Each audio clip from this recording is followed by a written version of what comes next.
She makes six figures. She's been a nurse practitioner for over 20 years. She saves lives for a living. Last month, she stood at a jeweler's counter, hoping to sell her grandmother's rings. Not for luxury, for bills. Her name is Chris Massey. She is 57. Good evening. We begin tonight with America's cost of living crisis. Prices for food, gas, and housing continue to rise, straining family budgets. Many families are cutting back on essentials just to get by. In Washington, calls are growing for action. Let's take a closer look at the numbers driving this crisis. Inflation has climbed sharply from 2% to 8%, figure hundreds more each month for food, gas, and housing. For workers like this, the numbers tell a painful story. Rising costs and stagnant wages are breaking families. Everything is just so expensive now. Milk, eggs, bread, it's all gone up. I have to budget every dollar. It's getting harder and harder. You have to cut back on everything you consume because the money truly isn't enough anymore. Any little craving costs you $40 or $50. Everything has gone up. Rent, groceries, gas, insurance, everything except wages. And at some point, you stop living and start surviving. The warehouse work is tough, but it pays the bills. I stock the shelves, move pallets, lift heavy boxes all day. It's a grind, but I'm grateful for the job. I work hard, but I can't save a single penny. Rent, bills, groceries, they take everything. By the end of the month, I'm broke. No savings at all. It's heartbreaking. So many kids in Queens go hungry. Families can't afford enough food. We need more support, more food pantries. Please help us make a difference. We really need to make laws to uplift the living standards and make life easier for all. The cost of living is the top concern for Americans, with 76% citing it as their primary worry. And 65% feel the middle class style out of reach, a staggering 77%. Tensions escalate as Iran issues warnings to the region. Our graphics show the potential ripple effects across the Middle East. Global energy markets are on edge, with fuel prices reacting. War hits the Strait of Hormuz. The shock does not stay in the Middle East. It travels through oil tankers, shipping routes, and global markets, until it reaches American gas pumps. Fuel prices rise, trucking costs climb, groceries become more expensive, and families already stretched thin feel the impact in every bill. Energy shock 2026, choke point crane Strait of Hormuz, oil flows halt, global rerouting begins, impacting U.S. The median age of first-time homebuyers has risen steadily since 2016. From 33 years old, it increased to 42, then 34, 45, and reached 40 by 2022. Projections show it holding at 40 through 2026. No vacancy, huh? So many lights on. Wonder what they're all doing up there. I've been searching for a job for 6 months now. Every day I apply, every day I wait, and every day another bill arrives. My debt keeps growing, my savings are gone, and honestly, I'm scared for a job for 6 months now. Every day I apply, every day I wait, and every day another bill arrives. My debt keeps growing. I don't want luxury. From 2022 to 2026, bankruptcy filings are projected to surge, outpacing both loan delinquencies and the widening wealth gap. This compounding crisis demands urgent attention to prevent widespread economic instability. 3 consecutive years of rising bankruptcy filings. Personal savings are at a 3-year low, and loan delinquencies are climbing. Data from the Federal Reserve Bank of New York. This map illustrates the intersection of Latino communities and cost of living pressures. Dark blue areas show where high costs overlap with Latino populations. Red and orange areas highlight land Spieth faces the highest pressure. The economic pain has crystallized into political fury, and it is crossing party lines. A CNN poll found that 77% of Americans, including a majority.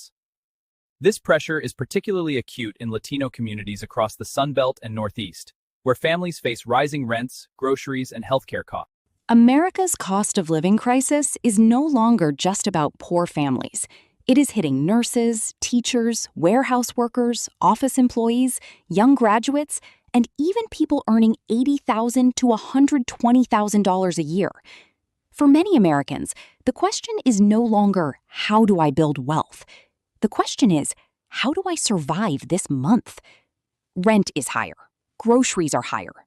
Gas is higher. Insurance is higher. Debt payments are higher. But wages have not kept up. So tonight, instead of only asking what went wrong, we ask something more urgent.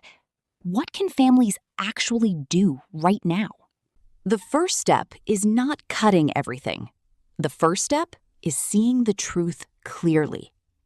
Most people think they know where their money goes, but they are often wrong.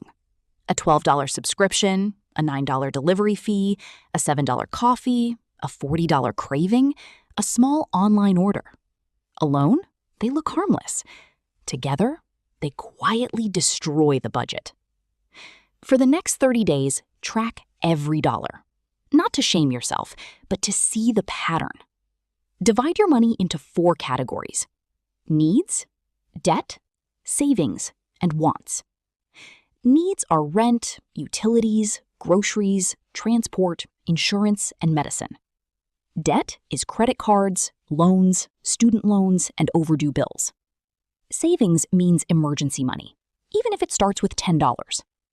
Wants are eating out, streaming apps, shopping, delivery, and impulse spending. The goal is simple: stop guessing and start seeing. When money gets tight, many people panic and cut the wrong things first. They skip medicine, delay car repairs, or stop retirement savings completely. But before touching the essentials, cut the invisible leaks: food delivery fees, unused subscriptions, premium apps, extra streaming services, convenience store snacks, random online purchases, late fees, ATM fees, buy now, pay later payments. These are small leaks, but in a crisis, small leaks sink the ship. A family does not need to become miserable to save money, but they do need to remove spending that gives only temporary comfort and creates long-term stress. Cancel what you do not use. Pause what you can live without. Unsubscribe from marketing emails. Delete shopping apps from your phone. Remove saved cards from websites. Make spending harder, not easier. Groceries are where many families feel inflation. Every week. The bill goes up, but the cart looks smaller. The solution is not eating less. The solution is shopping smarter. Before going to the store, make a 7-day meal plan. Build meals around affordable basics: rice, beans, oats, eggs, pasta, frozen vegetables, potatoes, chicken, tuna, lentils, and seasonal produce. Buy store brands when quality is similar. Compare unit prices, not package size. Avoid shopping while hungry. Avoid small daily grocery trips because they usually turn into impulse spending. Most people focus only on groceries, but the biggest money is usually in fixed bills. Rent, phone, internet, car insurance, health insurance, electricity, debt payments. These are the bills that hit every month, whether you are ready or not. Call your phone company and ask for a cheaper plan. Call your internet provider and ask for a retention discount. Compare car insurance quotes every 6 months. Ask your landlord about renewal terms before the last minute. Check if you qualify for energy assistance, healthcare subsidies, or local support programs. Many companies will not lower your bill unless you ask. So ask.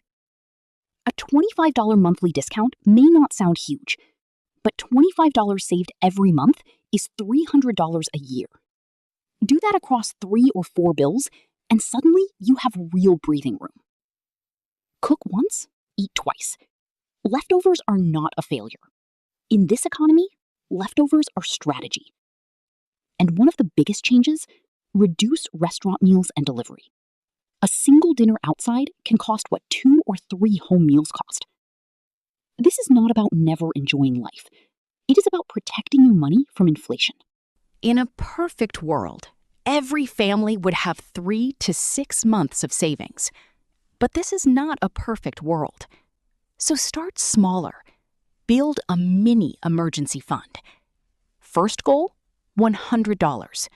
Second goal, $250. Third goal, $500. Then $1,000. This money is not for shopping. It is not for vacation. It is not for cravings. It is protection. Because without emergency savings, every surprise becomes debt. A flat tire becomes credit card debt. A medical bill becomes credit card debt. A missed shift becomes credit card debt. Even $10 a week matters.